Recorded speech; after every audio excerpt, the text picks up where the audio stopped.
परिवार ऐसा होगा कि माँ मुसलमान हो सकती है, बाप हिंदू हो सकता है, बेटी ईसाई हो सकती है, बेटा क्रिश्चियन हो सकता है, बुद्धिस्ट हो सकता है, और उनका पोता या उनका दूसरा कोई बच्चा इन सारे धर्म को मानने और नहीं मानने वाला भी हो सकता है। ऐसा गुलिस्ता ये भारत बनाने की बात करता है। इस देश के संविधान में धर्मनिरपेक्षता है ना, अगर इसको ब्रेक कर दिया जाए तो ये देश टूटेगा। और इसलिए भारत के संविधान की उद्देशिका की मंशा को समझने की जरूरत है। अगर भारत के लोगों को भारत के संविधान की मंशा नहीं समझ आती और सिर्फ ये समझ आता है कि ये एक अछूत आदमी ने लिखा है, तो फिर वो संविधान का विरोध जाने नहीं करता। आगे से उसको समझ नहीं आता कि इससे पहले मौलिक अधिकार नहीं था, इससे पहले जीने का अधिकार नहीं था, इससे पहले महिलाओं को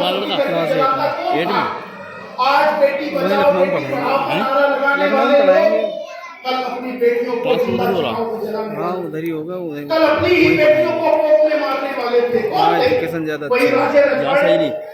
और आज बेटी बचाओ बेटी पढ़ाओ की बात करने वाले सावित्रीबाई फुले पर टट्टी फेंक रहे थे, जब 200 साल पहले सावित्रीबाई फुले ने बेटियों को बचाया था और बेटियों को बचाया। तब वो सावित्रीबाई फुले का बहिष्कार करके गांव से बाहर ज्योतिबा फुले और सावित्रीबाई फुले को निकाल रहे थे। अब बात यही खत्म नहीं हुई कि भारत का संविधान क्या कहता है।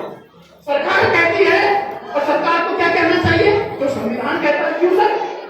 जो संविधान कहता है वही भारत की सरकार को और भारत की जनता को कहना और करना होगा। ये किसी अछूत का लिखा हुआ कानून नहीं है, ये भारत के हमारे प्रतिनिधियों ने, भारत की जनता ने लिखा कानून है।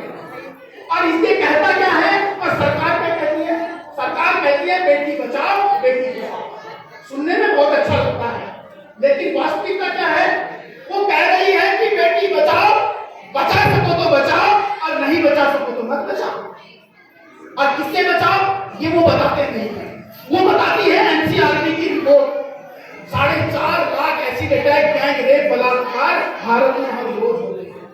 और इस देश को हिंदू मुसलमान में बांट के रखने वालों को मैं यहाँ से बता रहा हूँ, वो 4.5 lakh acid attack gang rape बलात्कार छेड़छाड़ घरेलू हिंसा के केस सिर्फ महिलाओं के खिलाफ है। और वो केस किसी मुसलमान ने नहीं किए, किसी बुद्धिस्ट ईसाई हिंदू ने नहीं किए। 95 से 98% केस हिंदू ने ही हिंदू के साथ किए। और 20% केस ऐसे हैं, 35% तक केस ऐसे हैं जो पति ने पत्नी के साथ, भाई ने बहन के साथ, माँ के साथ, पिता ने बेटी और भाई के साथ किए थे। मतलब एक रिश्तों में ही ये अपराध भारत में होते हैं। और सरकार कह रही है बेटी बचाओ, बचा सको तो बचाओ, नहीं बचा सको तो मत बचाओ। बेटी पढ़ाओ, पढ़ा सको तो पढ़ाओ और नहीं पढ़ा सको तो मत पढ़ाओ। भारत का संविधान क्या कहता है? सरकार कह रही है हमारी कोई जिम्मेदारी, हमने बता दिया तुम्हें, तुम पढ़ा सको तो पढ़ाओ, नहीं बचा सको तो मत बचाओ, हमने तो बता दिया। सरकार की सिर्फ ये जिम्मेदारी नहीं है, भारत के संविधान के मौलिक अधिकारों के बाद नैतिक राज्य के नैतिक कर्तव्य भी लिखे हैं, राज्य के नीति निर्देशक सिद्धांत। और उन सिद्धांतों में भारत की जनता को शिक्षा और जीवन के संरक्षण की गारंटी, रोजगार की गारंटी भारत का संविधान देता है। मतलब भारत का संविधान कहता है तुम एक माँ बाप बेटी बचाए या ना बचाए, लेकिन भारत का संविधान बेटी बचाएगा। भारत का संविधान कहता है एक माँ बाप, एक समाज अपनी बेटी को पढ़ाए या ना पढ़ाए, लेकिन भारत का संविधान राज्य की और केंद्र की सरकारों की ड्यूटी लगाता है कि बेटी को पढ़ाएगा भी और बेटी को बचाएगा। लेकिन 2020 में 3.5 lakh acid attack gang rape बलात्कार हुए और 2 साल के बाद घटने चाहिए कि बढ़ने चाहिए? भारत विश्वगुरु बन रहा है ना, तो घटने चाहिए कि बढ़ने चाहिए? सरकारी संस्थान खत्म हो रहे हैं कि बढ़ रहे हैं? घट रहे हैं ना। और फैक्ट्री में भी प्राइवेट खपा लगने लग गया ना। क्यों ऐसा? डेवलपमेंट हो रहा है, अपराध बढ़ रहा है, अत्याचार बढ़ रहा है, इनकम घट रही है, इंसान का कॉन्फिडेंस घट रहा है, तो काहे का डेवलपमेंट?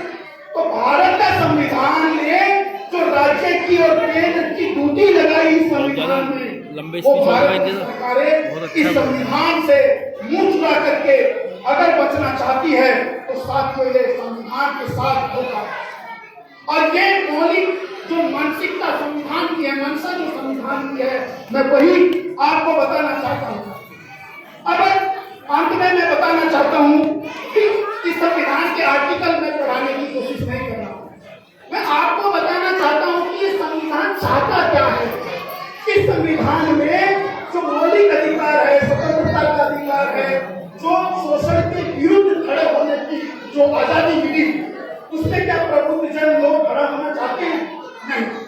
आप देखिए हमारा समाज आज भी उसी दलदल में पड़ा है।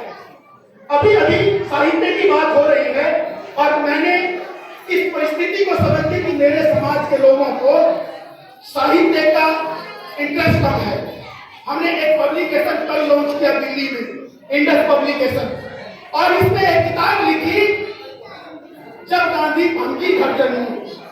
बहुत बड़े राइटर ने लिखी, दिल्ली में राइटर हैं कैलाश चंद जी, और इन्होंने ये किताब इसलिए लिखी कि गांधी जी कह रहे थे कि मैं जब अगले जन्म में पैदा हूं तो मैं भंगी के घर में होना चाहिए। उन्होंने भंगी बोला था इसलिए ऐसा बोला कि मैं अगले जन्म में भंगी के घर में पैदा हूं।